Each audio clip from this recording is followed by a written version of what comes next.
up, guy? Welcome back. Welcome back to the podcast where we don't know what we're doing, but we're doing it anyway. So on this episode, this is the 10th episode.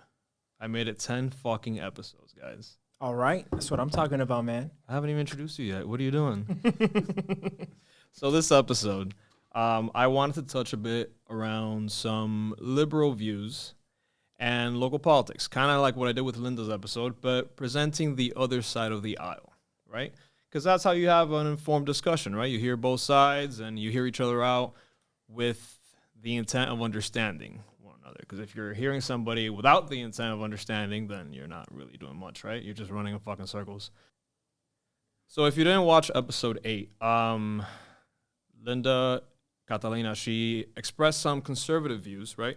And she kind of touched around the current state of the country, current political climate, media bias, some of the things that are going on locally in Miami, as well as some other things. And for that reason, I decided to invite a personal friend of mine, Michael Fernandez. And the reason I chose him was because he's, a well-informed guy, but aside from that, when Linda was speaking, she informed us that she was actually a Democrat first, and then she turned Republican. And as for Mike, he's a Republican, but he recently has changed a lot of his views to more liberal. But he's not a Democrat. I wouldn't call him a Democrat. But he does have some liberal views, and I thought, who better, right?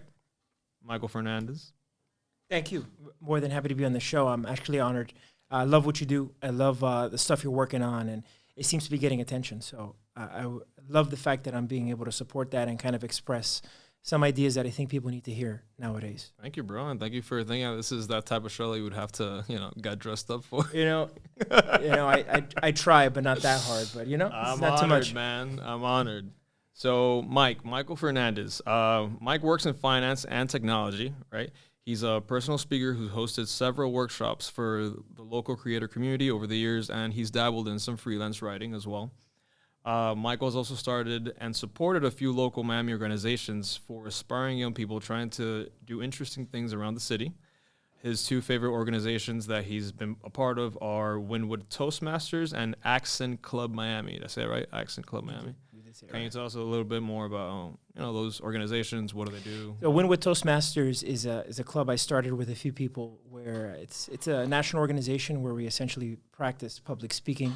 A lot of people do it to level up their professional engagement or just want to get more comfortable in front of people in general. So that's Wynwood Toastmasters. It's a local chapter. It's still active. Obviously, now things are a little bit different because we are in a pandemic or at the end of a pandemic. So the meetings right now are virtual, but in just a few weeks, you could expect for meetings to happen in person. And Accent Club Miami is an organization that I helped run for a few years. This was started by a guy named Dynamo. It was always hosted at the Lab Miami, and it's essentially an accountability group for your goals. So the idea behind the group is you go every week, you have a particular goal, and you talk with people about the progress you're making towards that goal. What are the challenges, the shortcomings you had that week? And the idea is you're always moving towards a particular goal. So that's the idea behind Accent Club Miami, an accountability group for your goals to help you achieve your dreams. So accountability and public speaking, two of my favorite subjects. Yeah. I fucking hate public speaking, man. I had to fucking shove myself into that, throw myself into the wolves and really just that's how I learned. I didn't, It's interesting because a lot of people, it's now it's a pretty trendy little data point, but people say more people are afraid of public speaking than they are of dying. And I know that now it's become kind of like this talking point that may not have necessarily any substance, but it is something that, whether you like it or not, it's going to help you in many different aspects of life. It's not just going to a meeting at work and speaking. And it helps you today. It's all about communication and being able to send your message in a way that other people understand it. So that's kind of why public speaking is so essential. Communication is key, right? That's how we ended up with this political climate we're in, right? Exactly. Or the lack thereof, really. Or lack thereof. Okay. So Mike and I know each other. We've been friends for a few years now. And we know each other because we frequent the same spots around the beach that Linda also frequents. So And we're also both from Hialeah. and we're both from Represent. Hialeah, but we didn't meet in Hialeah though. That was the funny Strangely enough, part. right? Strangely enough, yeah, because small town, even though it's not physically a small town, but you know what I mean. Yeah. So yeah, we all frequent those same kind of establishments around Miami Beach, and that's how we all kind of know each other. So before we really jump into it completely, tell me a little bit about your story in terms of your political identity, I guess. How did you tell me about your transition? Your sex transition. So really, I grew up in a typical Hispanic household. So conservative values were kind of drilled into me from a very young age. And when I say conservative values, I mean specifically the idea that you are self-sufficient. The government is not necessarily your enemy, but they're not here to help you. You have to help yourself. And just socially conservative values, very much focused on the nuclear family, don't deviate from tradition. That was my upbringing. While I had a mother who was more, I wouldn't say liberal, but open-minded than a lot of my family. So she gave us a lot of flexibility in how we could express ourselves.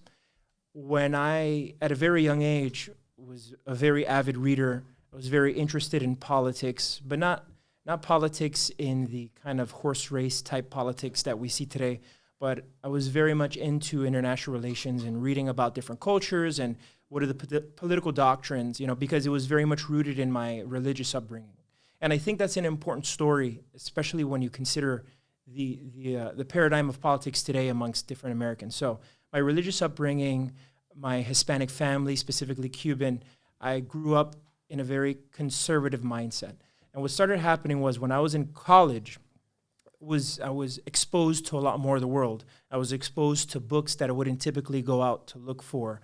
I was exposed to people. That's when the liberals started sneaking in. Yeah, so it was interesting because for me, it was this idea that there's more out there, even though I always had this tendency to want to explore if I was wrong, but it wasn't something that I had an intelligent vocabulary around. So for me, it was grew up with what maybe we can call it in today Reagan-esque conservative politics, because my parents, my mom in particular, loved Reagan. She thought he was an all-star, a hero. Seeing that and then observing the evolution of politics when I was coming of age, for me, that is the age of 18, when I started college, when I started realizing what is this thing about voting. And I think there's a really interesting quote. There's a really interesting quote that Napoleon Bonaparte from France said. He said, if you really want to know a man, you have to understand what the world was like when he was 20. And I think that's a very interesting point because I think it informs a lot of people today. Not so much what actually happened in the world, but the way that they saw the world and they made meaning of it. And so for me, for people like us, because we're the same age, when I was 20, we were in a post-2008 world. There was, by all accounts, economic collapse. There was social instability. There was a shift from a very, what you could potentially call hands-off government approach to the economy to an intrusive, let's try and fix the mistakes of the last decade type approach. So when I started seeing that, and I thought to myself, the conservative economic doctrine that was instilled in me and my generation didn't necessarily seem to work anymore. When I say didn't work anymore, it led to catastrophe. I mean, by all objective measures, 2008 was an economic catastrophe, and it wasn't. What factors make you say that it didn't work anymore? Like what key, when you say something didn't work anymore, why? At face value, you look at what happened in 2008, and you saw that there were economic collapse. The economic collapse where millions of people lost their jobs. You could attribute it to economic factors of natural ebbs and flows of a market, right? You could see that in a natural, healthy market, there's recession, and then there's a growth. It's the cyclical nature of economics. What happened in 2008 was at such an acute level that they were beginning to compare it. By the way, at our generation, this isn't the first time we heard it, but they're comparing it to the Great Depression of the 1930s. Mm-hmm. Yeah, I remember. So that to me told me that maybe that it's not that it wasn't working, but there was something amiss with the bargain that we've been told to enter in with the modern economy. And that isn't so much where I started maybe moderating my conservative views, but particularly our response to that crisis is where I saw that maybe this thing that I called conservatism, either the pure expression of it wasn't being fulfilled by the people who said they wanted it, or... But I'm sorry to interrupt you. What did the conservatism have to do with the economic, in your eyes, collapse? Like, what was it that, I guess, what conservative views did that collapse contribute to you second guessing, or why, you know? Conservative economics has always been about the primacy of the free market, right? The free market is essentially the greatest source of truth.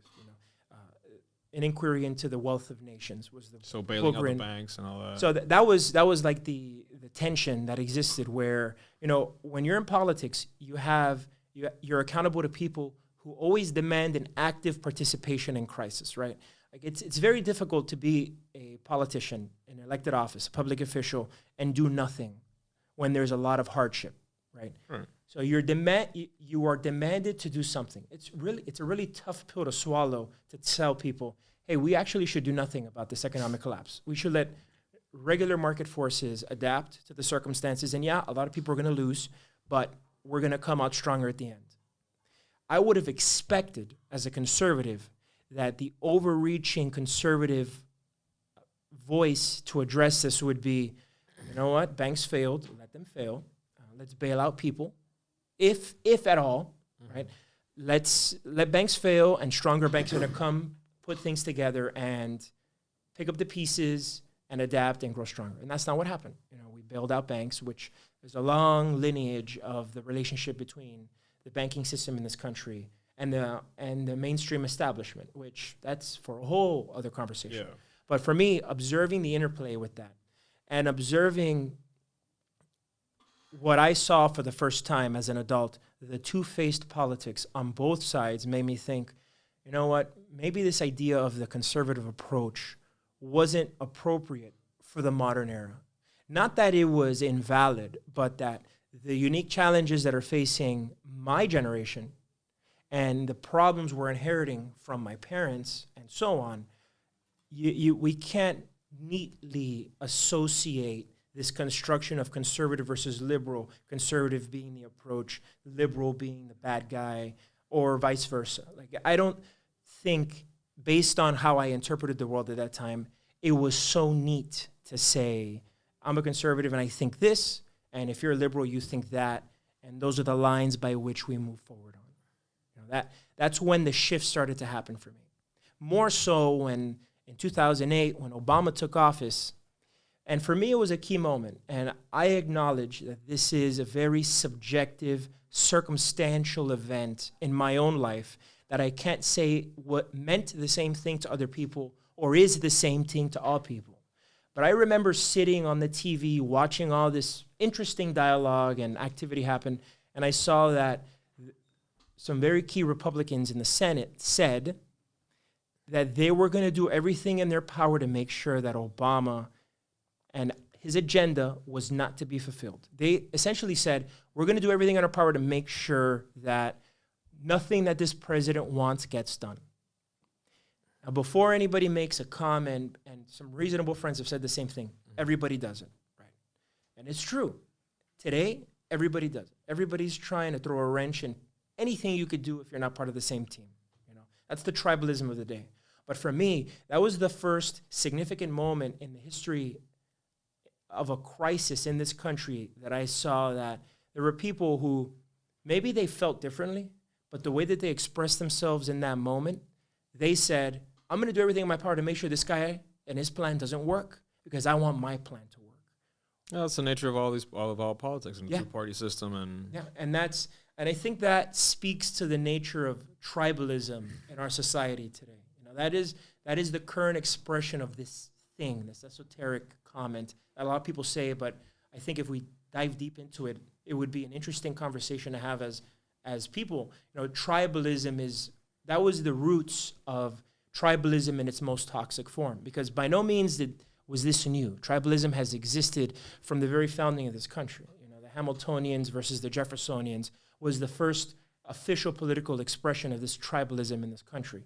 So it's not like it's new to us, but I do think that the toxic expression of that tribalism has taken a new form, and it's especially detrimental to our country. What's the political climate that we're currently in? And it's also fueled by ideas and ideals that each party has. You know, the nation's completely divided by, like what you said, tribalism. Mm-hmm. You know? Either there's no middle ground anymore. Yeah. And, you know, as an echo to that, to answer your question, you know, I used to be of the opinion, I used to take an academic approach to politics where I played the middle. And I loved getting into debates with my best friends about this, but it was especially frustrating looking back, anybody that would talk to me, because I would see how I would never commit to anything because I was afraid of the feedback loop of committing to something. So I always took a very academic approach where here are all the options on the table. The people here would say this and the people there would say that. And I would never commit to an idea publicly, even though I had personal inclinations. And I almost had a crisis, a personal crisis, saying, what do I even believe in? Because I see all these things and I see potentially some of them are equally valid, but I wouldn't commit to them because I was afraid of the potential flack. Like, what if I get called this? What if I get called that? You know, the fact that you introduced me as somebody who's more liberal nowadays, I know for a fact that in particular context, I'm going to get called a communist here in Miami, right? And that's, whether that's a fact or not, it doesn't matter to me at this point, because I've learned that the battle we're fighting today in our generation isn't a battle of the communists versus the fascists, the capitalists versus the communists.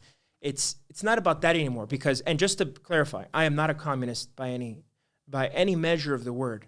But what I can say is, for us to be able to try on these different ideas and derive the benefits from each of them and combine them into a solution where the most can benefit from, we have to change the way by which we communicate about these ideas. Oh, but that goes to the whole, I guess, extent of the divide that we're under.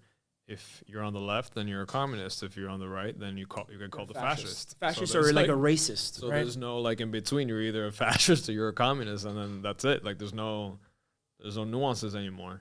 Because at the basis of the conversation, really, if you boil it down, is it more government or less government? Is it more of the cultural identity of conservative, or is it more of the cultural identity of liberal? And today, I think it's a mixed bag, right? I don't think that less government, less regulation in the modern expression of our capitalist society is the answer. That's just my opinion on it. But what I think is a fundamental point in anybody having this conversation is it's not necessarily a matter of what I think is right. It's what I think is a practical, achievable objective in the context of this shared universe that we live in. Because at the end of the day, like the person that spoke in this previous episode, there are lots of valid things that the previous person said. Actually, it's very true. Lots of valid things. Like what? Lots of the issues with immigration specifically, which I'm not necessarily an up-to-date expert on everything, but there are some very valid concerns about on what you know, to the extent that you know. There are some very valid concerns about the immigration system as it's being expressed today. I do think that the characterizations being made are, not only are they not helpful, I don't think that they're accurate, in a sense that what we need less of is this confrontational type of discourse where we one-up each other, which I'm not saying that as this like empty blanket vague statement about the Hakuna Matata stuff. I'm talking about... No, but you're right. I mean, that's actually a conversation that I've had with many people, and specifically her, is that when you try and force anything on anyone, what do you get back? It's resistance. So if you're trying to achieve anything, it's not with that approach you just mentioned. It's, again, not Hakuna Matata either, but there has to be some sort of open-ended conversation between the two where you try and seek some sort of mutual ground or give and take. You know, there was a group. So this Accent group, the thing I liked about that group is you met a lot of interesting people in your interactions with our weekly meetings. And as a branch of that, we start discovering really interesting ideas. So we actually found this book. It's called Getting Real. Susan Collins, if I'm remembering the author correctly. So we had this idea where we called the author. She lives in California. Right? We called the author and we said, hey, what if you come over to Miami? We'll pay for your flight. We'll pay you for your time. And you put on a little workshop about the lessons in the book. And that's what we did. I think it was 15 of us. We got the author to come over. And we put on a little workshop. It was the Center for Social Change, which completely unaffiliated on principle. It was just, hey, they opened up the spot. They were kind enough to let us use it, and we had an agreement. The point is that in this book, it essentially tells you about how to authentically relate with people. This isn't a very esoteric kind of emotional. No, this is technical, practical ways for you to engage with people where they felt heard and where you felt heard, and you can come to an agreement on how you're going to be with each other. Right? Authentic relating. Right? That was the name of our group. And we actually put on, for several weeks before the pandemic, we put on these meetings. And the ultimate premise of this was in relationship, because at some level, we're all in relationship with each other, whether it's a Facebook comment, whether it's me and you as friends, whether it's me and you as people on this podcast, we've engaged in a relationship. And we're determining the framework by which we engage with each other. The rules by which we engage with each other politically right now in the mainstream is I talk over you, not because I want you to understand, because I want the people behind me in my tribe to feel like I'm with you and we feel the benefit of togetherness. So that's the main thing. That would all work, right, in an ideal world, in a perfect world, if the people at the top, if the politicians at hand wanted, the end goal was a better country. But the end goal is not a better country. It's not. The end goal is I want my party to win. Yes. I want, notoriety. I want power. I want my party to be on top and my ideals to pass and fuck everybody else. Yeah. Fuck the other party. So the best interest is not the United States. The best interest is the party. Yeah, my group, my tribe. My tribe. And to close the loop on that, the practical skill that we were actually engaging is holding space between two human beings who don't agree, but we're allowing ourselves to express the pain, the disagreement, the point of tension. And you'd be surprised how just the act of expressing the tension alone is enough to alleviate the tension in and of itself. And I'm not saying that these kind of interactions are going to solve the world's problems. But me and you engage in a disagreement, sometimes, I'll admit, the tension on my side can easily be alleviated by me comfortably and authentically expressing to you my frustration with the problem. And even the thing that I say that I wanted to be solved in the beginning of that experience may be one thing, but I can finish it and maybe it'll be something else. Maybe it's strong enough for me to still be adamant about this is how I want it. But sometimes it's enough just to express it where my expression of the problem is enough for me to solve it. And I think at a global level, at a national level, we need to introduce some of that. So really the act of authentically relating between two people is, I think, a key skill that as a general society, as a Miami community, as a local family, a lot of us are missing.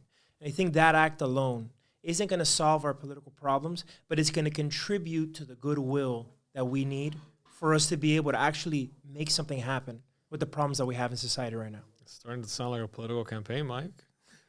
I wouldn't say it's a political campaign because I'm more interested in people learning these skills at a local level. No, it helps society in general. It helps everyone thrive, right? Yeah, Absolutely. Because this isn't to take away the validity of the gripes the people on the right have, the people on the left have.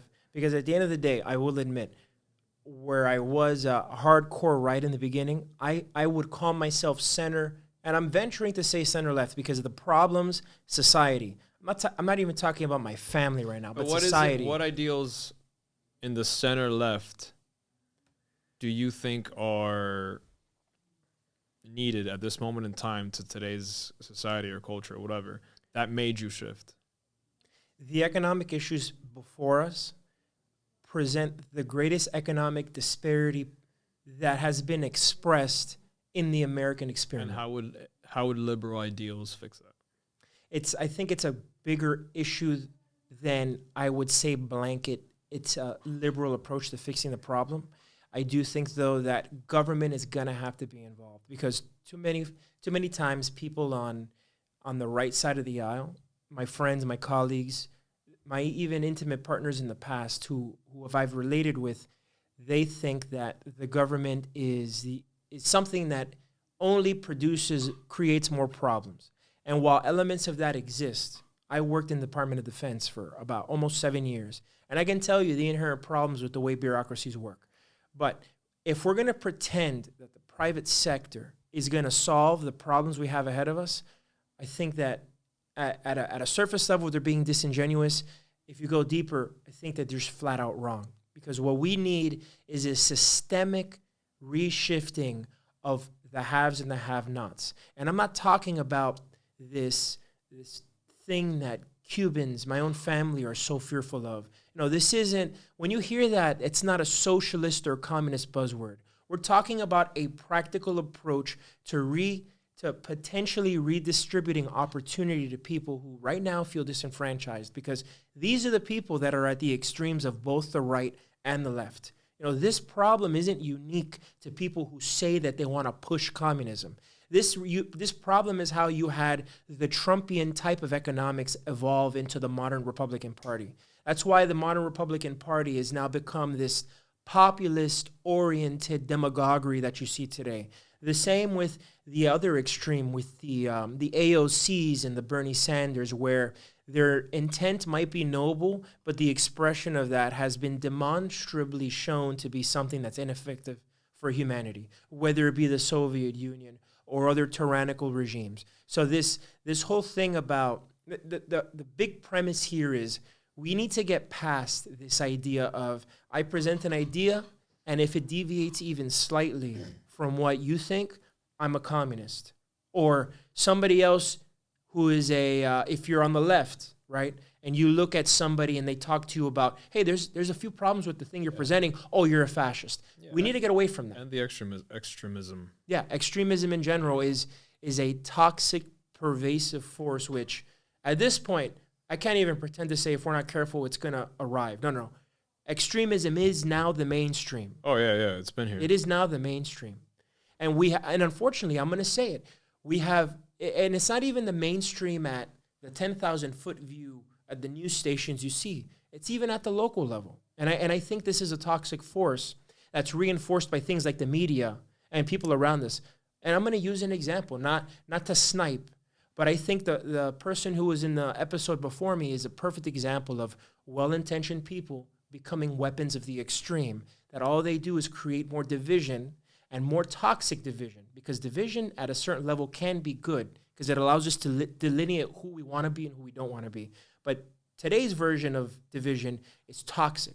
It is hurting the system at its most base level, because now what's happening is we have people that are more interested in their position than a functioning system. And that is a recipe for revolution, and not the good kind of revolution. Some people want revolution. They do, and what I would encourage people who say those things to look to history, to see what revolution actually looks like, because rarely we stand divided we fall, right?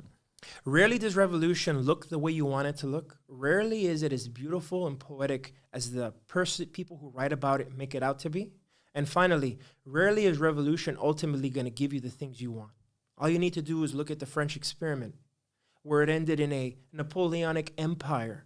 What became a democratic committee turned into another empire. Look at Cuba, another example of a revolution that turned into another small segment of people dictating all of life. Look at the collapse of the Soviet Union. Revolution isn't just a communist thing. The people on the right like to pretend that this revolution is going to bring equity and self-determinism of the individual. And there's only history to show you that it's not going to be so clean. Revolution only hurts everybody. So at this point, we have to look at the instruments by which this division is being perpetuated, right? The media, I think, is a perfect example. Well, before we get into the media, I wanted you to ask you a question. It made sense earlier, but we went another direction. In your personal opinion, right? We have a lot of conservatives that they like to blame a lot of things on Democrats, meaning specifically that Democrats ruin cities or they ruin states, right? You have the examples of California, Wisconsin, Portland, Seattle, Chicago, Philly, all these places that protests, homelessness, wildfires, gang violence, all these problems.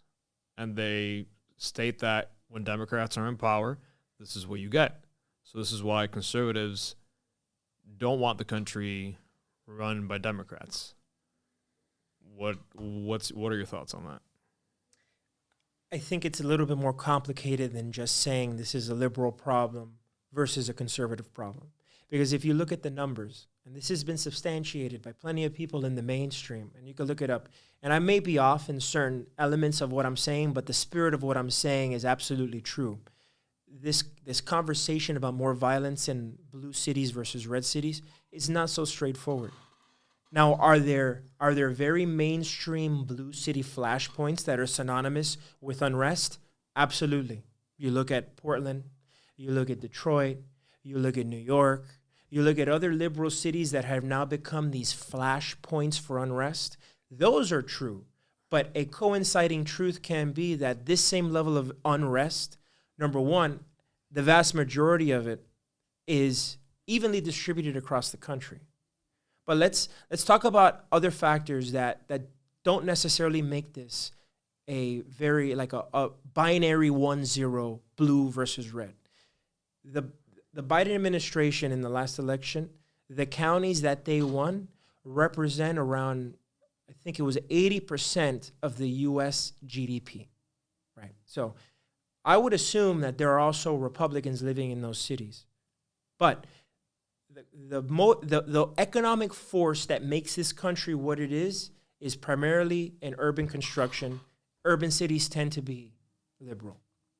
Now, is it the case that liberals made it that way, or people become wealthy and then become liberal? I don't know. That's the cart before the horse argument.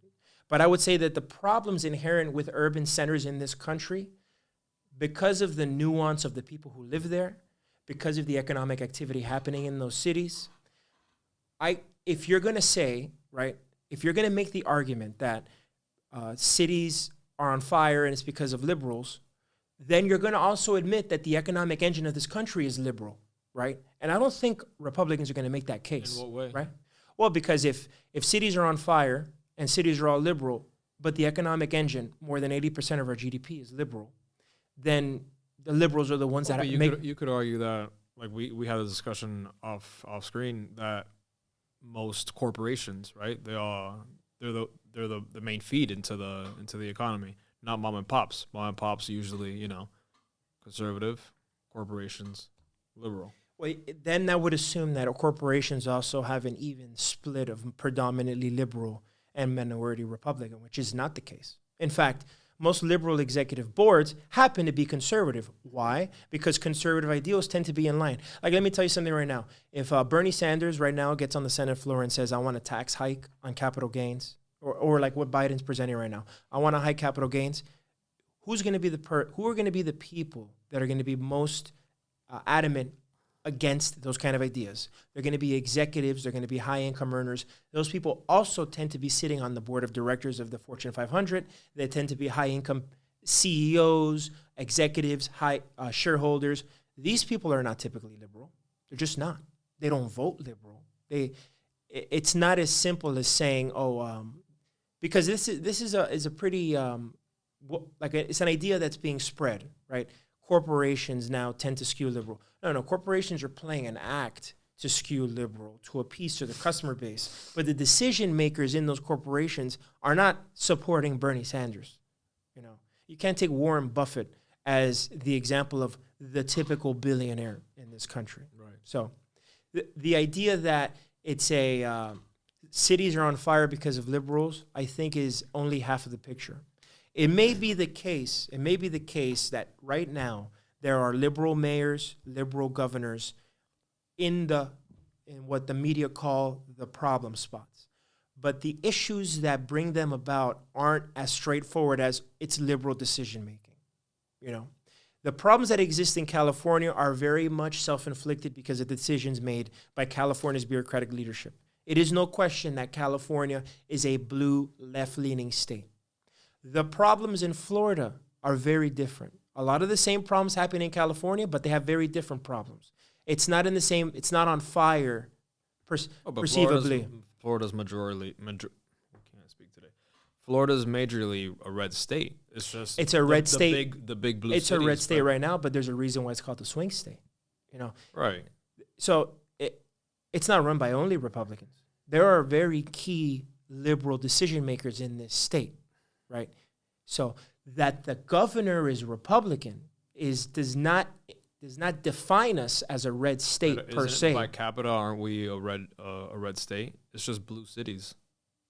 Well, it depends. Well, how are we going to measure that? Well, are we going to measure that by everything north of South Florida? Is No, red. are we going to measure that by who voted for who in the presidential election over the last 4 cycles? Are we going to measure it by who? Well, look at our governors. When was the last time we had a Democratic governor? That's a fair point. Then I would say, what about when we vote for president? Look at the current constitutional change about allowing felons to vote. That is a clearly liberally oriented idea. Yeah, more than 60% of all voting Floridians voted for the amendment to the Constitution. Medical marijuana is something that Just views that people, like you said, there's nuance. Could be conservative, but I have this, left-leaning ideal or whatnot. Ideal, whatever. You're right. But it is the case that Miami-Dade County has been a blue county for the last, since Obama? It's a major city. The same thing with Jacksonville. The same thing with Orlando. The same thing with Gainesville. Major cities. The same thing with College Tallahassee. Town. Yeah. These cities are not on fire. Dade County's not on fire. Depending on who you ask. Depending on who you ask. Jacksonville's not on fire. Look, the greater overarching point is that it's not as simple as saying if it's a city that's run by blue people, liberal politicians, it's on fire, and the red cities are not. Because I could easily point to Texas. I could easily point to Texas's handling of the latest energy crisis that happened a few months ago. That's a clearly red state. It would be disingenuous of me to say Texas's problem is a uniquely Republican problem. Some would say the case that it is. But I would say there's more nuance to each of these things than to just dismiss blue city versus red countryside type thing, I think a lot of this is instructed in our day-to-day lives by the mechanism by which we all receive information. And today, that's the media, right? Now, one thing that I will openly state is where I think I deviate from the person that was here before. This person explicitly stated that the media was the enemy of the people. And this was a word-for-word rehashing of what our previous president said about the media. And I think that is not just a dangerous characterization to make about the media, but I don't think it's a productive use of how we fix the problem. Well, I agree. I remember stating that was what Castro would tell people. But then we did speak a little further, and I got her to admit that it wasn't media, it was compromised media is the enemy of the people, which I agree, because if you're not getting the truth on things or things with a twist or biased, then are you really getting information that you need to, in order to make decisions, in order to live your life or whatnot? If you have unbiased, truthful media, then that is not the enemy of the people. It's the opposite. That's the best friend of the people, the helper of the people. So in the event that, let's say, as Linda mentioned last time, or, you could look this up anywhere, that all major media platforms are owned by 6 corporations, where does that leave people to turn to for truth? Or do you believe anything anymore? If these companies are compromised, then how do you... I think it's to really look at the machine and how it's been able to evolve. We have to look at ourselves and the way that we contribute to what the machine determines to be good versus bad. Like if we have a problem with the way, quote unquote, the media is being presented to us today, we have to take a real look at the way we interact with our media, right? There's a reason why there's a lot of money in opinion-based news and op-eds, and it sells. It gets clicks. It sells. And it doesn't just symbiotic outrage machine. Yeah, it's this. We feed off of it at a primal level because it feeds into this tribalism that we've built and etched into our society. There's no way of fixing that unless you There is a way of break the fixing system. It's the chicken or the egg. It's just one of the. It's just like I think the way we fix it is if we Stop address consuming media. Like, see, we can't Exactly. because we have. It's not possible. As social beings, we can't stop consuming media, but we can be more selective about the media that we decide to make important. We could change the way that we interact with each other at an individual level that helps us elicit the values that we have in a different way. Because I think the media right now is actually the truth about society today. All we can hear right now in the media right now is black this, white that, Republican this, Democrat that. And these are core truths of our society today. Because if you turn off Fox and CNN and MSNBC... Not according to conservatives. I think you just go to a bar today, right? You go to any bar. You go to the bar we hang out at, right? You turn off all the news. And all you need to do is listen in. And you hear the buzzwords perpetuate themselves. Yeah. You know, people like to say, and there is some validity to this truth. People like to say that the media makes it all about race. The media makes it all about us versus them. That's true. That is a truth. If you look at our day-to-day interactions with each other, even more so today than ever before, we also make that to be true. And we don't need the media's help to do that. Well, but what that about the media, it contributes to this instability and this perpetuation of these ideas is an absolute truth. But the media is only responding to the things that we've determined are primary things by which we're going to go seek out. But are these isolated incidents that? So I guess the discussion on the other side of the aisle, the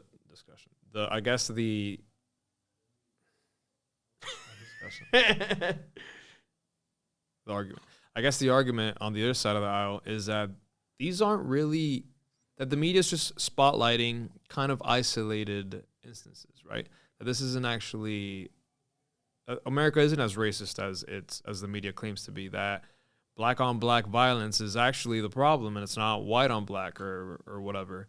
So if the media is feeding, let's say, and if they're right on these isolated instances, and this is what causes that waterfall of outrage, right?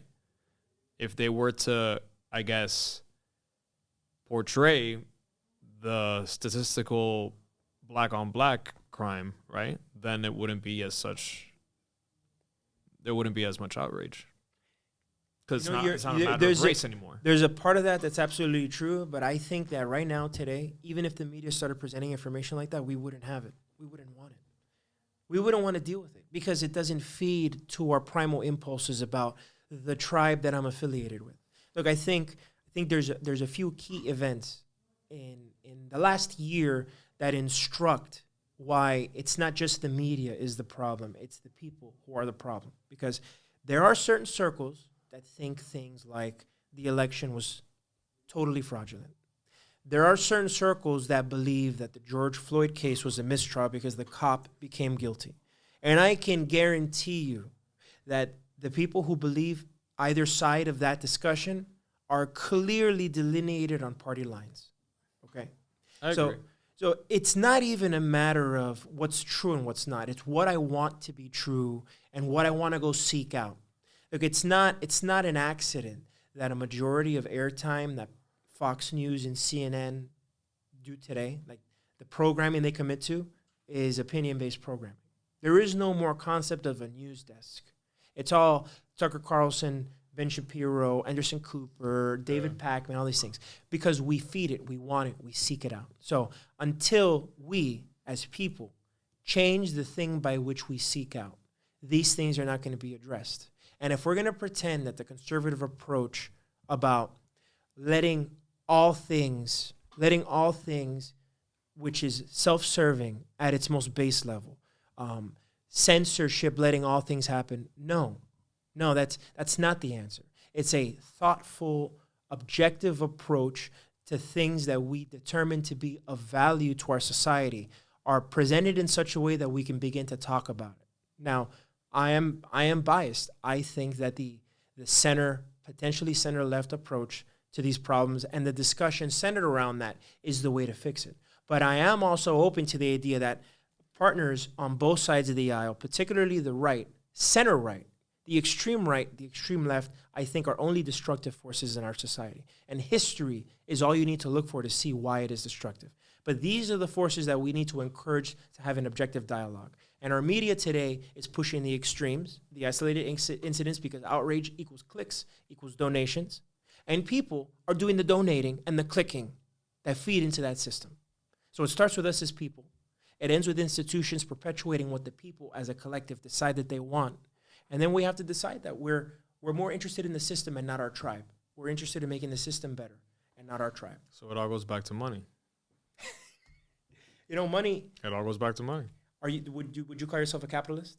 Do you believe in the capitalist way of life? Some capitalist ways, yeah. I mean, it's what I would works call the best, myself a right? capitalist. Yeah. I would say that anybody who says that they are a capitalist, but then says, it's like the Buddha said, guy, money's the root to all evil, guy. That's what it is. If you call yourself a capitalist, but then say that money is inherently evil, then you are diametrically opposed to the underpinnings of capital. Not in the sense that money is the primary driver, but that greed its pursuit. People make it evil, yeah. It's not money. Money's just paper. People. There's a saying, greed is good, right? Greed itself isn't good. That was never the premise. In the pursuit of greed, utility will be achieved for greater society. No, ambition is good. Greed is not good. Well, the underpinning of the entire capitalist system was greed is good, and through the pursuit of that greed, utility will be created for the masses of society, right? And that's where I think you can't have it both ways. You can't say, you're a capitalist, but then are upset with pharmaceutical companies or big corporations who have. Well, there's got to be a line drawn somewhere. There's got to be a line drawn, which I totally agree. But I just think that people need to be coherent with their approach to how they address these issues, because they can't use these self-serving, name-dropping things to then make their tribe look better. Because at the end of the day, there is a midpoint. Naked capitalism is not good for the world. We've seen it in our lifetime. When it gets abused, it's not. That's you worked at corporate companies. Where's the fucking compliance, fraud, waste, and abuse fucking like shit for all these people? They need to take this fucking Well, with the organizations I've been a part of, they've been upstanding parts of the organization that have been focused on, and they've been strategic partners in the success of the company. But it can be the case that other companies don't necessarily focus on that. But looping this all together, I think that we have to take it. One thing I do want to touch on before we end. All this aside, we have to acknowledge specific truths for us to be able to relate to each other, like the media, the tribalism, the problems inherent with all these topics. Like if we start to look at facts and disagree on what the facts actually are, then that's when society implodes. Like, I'm just going to say it flat out. If you see dozens of court cases across the country state that there is no evidence to substantiate the claim of fraud, okay? This is just one example that unfortunately has become a firebrand of an issue. But to me, it's not even from the perspective of I'm a liberal, and I think that so-and-so won the election. The way I see it is, if we can't even agree on the reality, right, then we have no basis by which even to interact. Because at the end of the day, if this happens and you disagree with it, we've set up a system by which we can evaluate that disagreement. That system went through its process and determined that there's no validity to you disagreeing with the facts of this election. If despite that you still say that there's fraud, that there's something going on, there's some arch nemesis to the people perpetuating this lie, then we're really not going to have any basis to even interact. Because that is a case of the tribe is more important than the system. Because the system is what we've decided. When the tribe thinks that the system is completely corrupt and judges could be compromised, then there's just disbelief everywhere. So then what is reality? No one knows. So then at that point, you've determined that your tribe is more important than the system. Right. And that is a recipe for the system collapsing.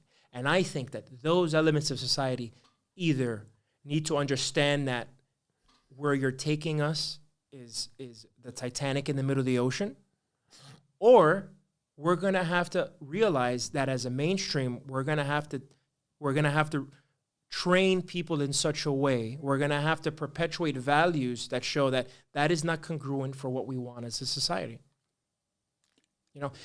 it starts with the individual, which then it tells the institution how to express itself.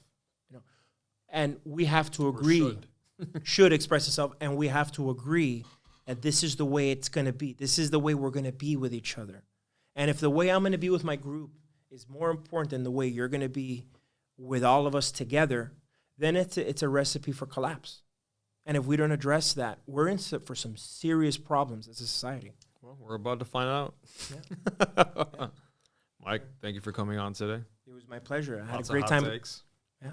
I had a great time talking to you, and I'm happy to be here. I hope you guys learned a thing or two from this episode.